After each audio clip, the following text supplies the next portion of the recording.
ప్రభు యొక్క ఘనమైన నామాన్ని బట్టి ప్రతి ఒక్కరికి వందనాలు చెల్లిస్తూ ఉన్నాను.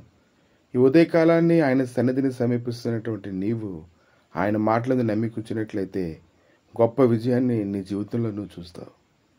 యోబు గ్రంథము 20:4 దుష్టులకు విజయము కొద్ది కాలం ఉండును, భక్తిహీనులకు సంతోషము 1 నిమిషం మాత్రం ఉండును. నువ్వు ఎందులో ఉండాలని నువ్వు కోరుకుంటూ ఉన్నావు?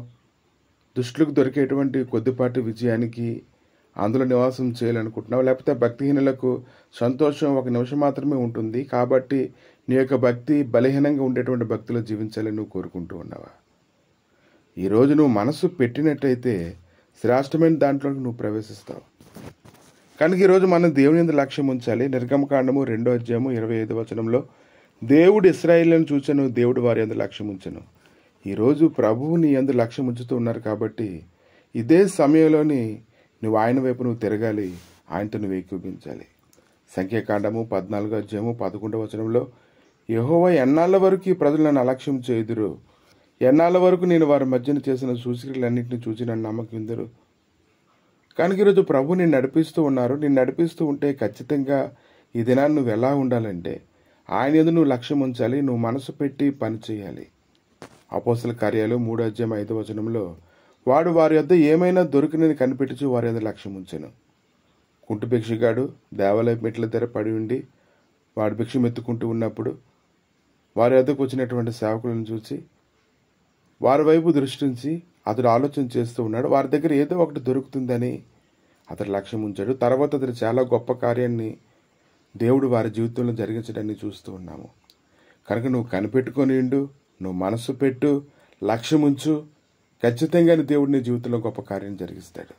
ఇంకా అపోస్తల కార్యాలు 8:6 జనసమూహములు విని ఫిలిప్పు చేసిన సూచక్రియలను చూసినందున అతను చెప్పిన మాటలు యందు ఏకమనసుతో లక్ష్యం ఉంచిరి. కాబట్టి దినాన్ని ఎవరెవరైతే ఆయన లక్ష్యం ఉంచుతారో విశ్వాసులు అనేక మందిని కదిలింపచ్చు, కానీ ఆ విశ్వాసంలో నుంచి భ్రష్టత్వంలోకి నడిపించడానికి అనేక మందిని వెంబడించవచ్చు. కానీ ఈ దినమైతే ఇంతవరకు దేవుడు చేసినటువంటి మేలుని బట్టి, ఇంతవరకు దేవుడు నీకు వేసినటువంటి పునాదిని బట్టి నువ్వు స్థిరపరచబడి ఆయన మాటలందు నువ్వు లక్ష్యం ఉంచాలి. గలతీయులకు రాసిన పత్రిక 2:6 ఎన్నికైన వారికి ఎంచబడిన వారి యొద్ద నేనేమీ నేర్చుకోలేదు, వారంతటి వారిని నాకు లక్ష్యం లేదు. దేవుడు నరుని వేషము చూడడు, ఆ ఎన్నికైన వారు నాకేమీ ఉపదేశించలేదు. కాబట్టి నువ్వు మనసు పెట్టు, దేవుడు నీకు ఉపదేశిస్తాడు. కనుక ఈ చివరి కాలంలో దెయ్యముల బాధ లక్ష్యం ఉంచి విశ్వాస భ్రష్టులగుదరని లేఖనాలు ప్రకటిస్తున్నాయి. 1 తిమోతి 4:2 కాబట్టి దినాన ప్రభు నీకు ఇచ్చినటువంటి కృపను గురించి నువ్వు ఆలోచన చేసి నువ్వు ఆయన లక్ష్యం ఉంచు. హెబ్రీయులకు రాసిన పత్రిక 3:1 రీతిగా ఇందువలన పరలోక సంబంధమైన పిలుపులో పాలు పొందిన పరిశుద్ధ సహోదరులారా, మనం ఒప్పుకొనిన దానికి అపోస్తులుడును ప్రధాన యాజకుడైన యేసు మీద లక్ష్యం ఉంచుడి.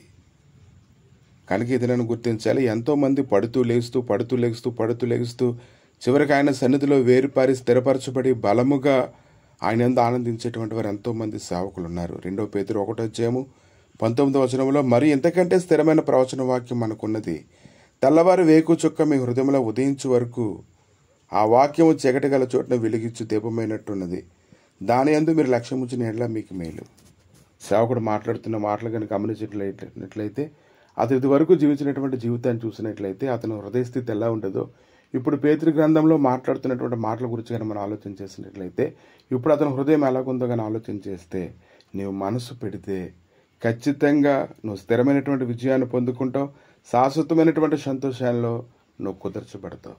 ప్రభువా, మీ దయగలిగే నష్టాలకినైనా అప్పగించి ప్రార్థన చేస్తుండగా దేవా, మా శక్తి చేత భక్తి చేత బలము చేత కాదు కానీ నీ శాశ్వతమైన కృపచేత ప్రభువా నువ్వు నడిపించేవాడివి ఉన్నావు. దేవా, ఈ ఉదయకాలమున తండ్రి నీ మాటలందు లక్ష్యం ఉంచుతుండగా అన్ని విషయములలో దేవా సమాధానం అనుగ్రహించి ఆత్మీయంగానైనా బలం పొందుకుని జయ జీవితం జీవించటకు కృప దయచేయమని ఈ దినమున ప్రతి రోగమును, వ్యాధిని, సంకటమును, బలహీనతల నుంచి విడిపించి వారు చేయదలిచిన కార్యములన్నింటిలో ప్రభువా నువ్వు సఫలం చేసి మీరే మహిమ ఘనత ప్రభావాలు పొందమని యేసుక్రీస్తు నామములు అడిగి వేడుకుంటున్నాము తండ్రి.